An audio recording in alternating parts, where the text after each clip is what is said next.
जिंदाबाद। मां शंकर अकेला जी जिंदाबाद जिंदाबाद जिंदाबाद। झारखंड राज्य दफदार चौकीदार पंचायत जिंदाबाद जिंदाबाद जिंदाबाद। सेवा विमुख चौकीदारों को वापस करना होगा करना होगा। आश्रितों की नियुक्ति करनी होगी करनी होगी। हमारी मांगे पूरी करो पूरी करो। आवाज दो हम एक हैं।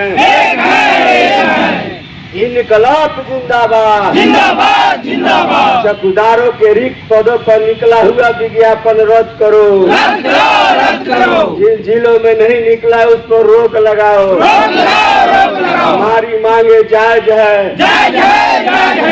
कि चौकीदार और ठेकेदार सबसे अंतिम व्यक्ति जब था, कोई उसमें नौकरी में जाना नहीं चाहता था, तो कारण था उस समय अंग्रेजों के राज से लगातार मुगलों के शासन से चौकीदार और ठेकेदार को इसलिए बहाली करता था कि किसी को बुलाना रहे, किसी पर कुछ बुलाना रहे, तो इन्हीं लोग का इस्तेमाल लोगों ने करता था। आए बेचारे चौकीदार सबसे नीचे स्तर के 4th ग्रेड के, उससे नीचे भी इन लोगों ने बहाल हुआ। और उस समय लगता होगा कितना 2 रुपया 1 रुपया मिलता होगा। देश की आज़ादी के बाद भी इसको लगता है 150 रुपया मिलता होगा, उससे ज़्यादा नहीं मिलता। 195 पर सरकारी हुए। हाँ, सरकारी हुए। तो इस प्रकार से चौकीदार और दफेदार जो है, और समझिए पुलिस के सबसे बड़े सूचना तंत्र का अंग है, सूचना तंत्र का अंग है। और सबसे ज़्यादा ये लोग अपने क्षेत्रों में दायित्व निभाने का काम करता है तो चौकीदार और दफेदार करता है।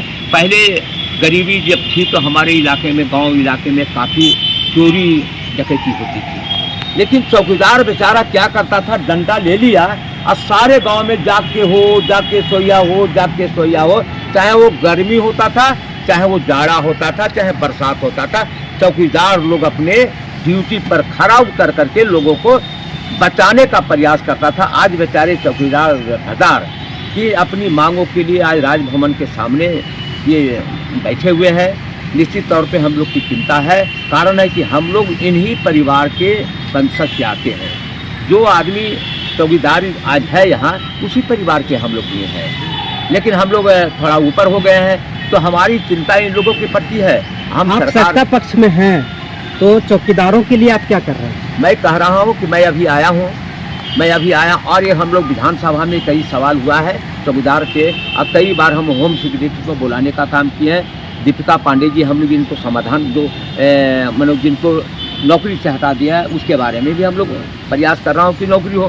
तो ये मांग जितनी मांगे हैं, कल मैं इनसे कहा है कि अभी मुख्यमंत्री से हम नहीं कर सकते हैं कि मुलाकात आपको करवा देंगे, लेकिन मैंने इनको कहा कि कल मेरे निवास जो पुराने विधानसभा में है वहाँ पर आइए। दीपिका पांडे कई बार आवाज़ उठा चुके हैं कि ब्यूरोक्रेसी, सरकार में ब्यूरोक्रेसी, सब मुख्यमंत्री का बात नहीं सुन रहे हैं।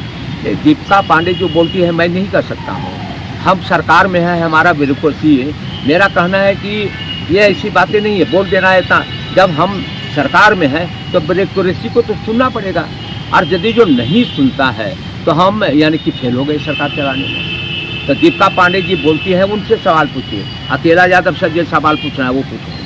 नहीं, ये कह रहे थे सर कि मुख्यमंत्री बोलता है कि ओबीसी एसटी को आगे करना है, लेकिन ज़्यादातर जो चौकीदार दफेदार हैं ओबीसी एसटी से ही आते हैं। बिल्कुल, लेकिन फिर भी अभी तक कोई पहल नहीं हो पा रहा। मैं कह रहा हूँ कि मैं आया हूँ, इनका दुख दर्द समझा हमने। अभी तो 2 बजे से विधान चलेगा, इसके बाद में भी मैं आ गया।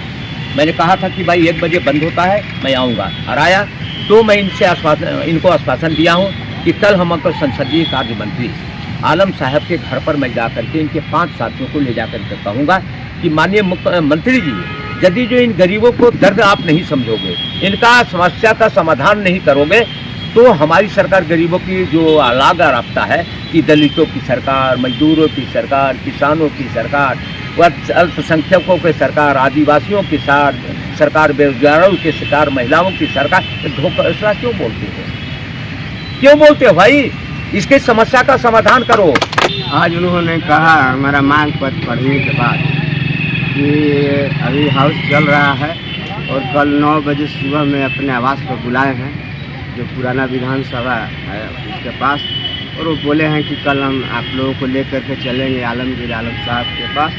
तो अभी गृह विभाग का विधानसभा में जवाब वही देते हैं आलमगीर आलम साहब, और प्रभारी मंत्री अभी वही हैं गृह विभाग के। हम लोग का मामला गृह विभाग से ही, तो बात हो जाएगी, उसके बाद हम बताएंगे संतुष्ट हैं कि नहीं है। लेकिन मैं धन्यवाद देना चाहता हूं कि ये आए, और आए तो उन्होंने आश्वासन दिया कि हम इस पर सार्थक पहल करेंगे और इन लोगों को न्याय मिलना चाहिए। सत्ता पक्ष के विधायक हैं, क्या लगता है कि आपका मांग को रखेंगे विधानसभा में? बिल्कुल, सत्ता पक्ष के विधायक हैं। बहुत बार ऐसा हुआ है कि सत्ता पक्ष के जो निर्वाचित प्रतिनिधि होते हैं बहुत मजबूती से बात रखते हैं सदन में और बाहर भी, और मौका आने पर वो विद्रोही भी हो जाते हैं। अगर जनहित का कोई सवाल है और जिसको सरकार पूरा नहीं करती है तो जो सोशलिस्ट विचारधारा के होते हैं, निर्मोहित टाइप के होते हैं, और ये जो अकेला जी हैं इनका बुनियाद एक तरह से सोशलिस्ट विचारधारा से ही जुड़ा हुआ है। दोनों नेता मंत्री आपसे संपर्क साध रहे हैं, क्या लगता है चुनाव नजदीक आ रहा है जिसके चलते वो लोग सिंपैथी बटोरना चाह रहे हैं? ये तो वही लोग बताएंगे, लेकिन मैं अभी आंदोलन में हूँ। आपको क्या लग रहा है? आंदोलन में हूँ और वो लोग आए, इसके लिए मैं उनको धन्यवाद देना चाहता हूँ, और हमारी मांग जल्द से जल्द पूरी हो। हम इनके माध्यम से हो, किसी के माध्यम से हम। विशेष खबर ब्यूरो रांची।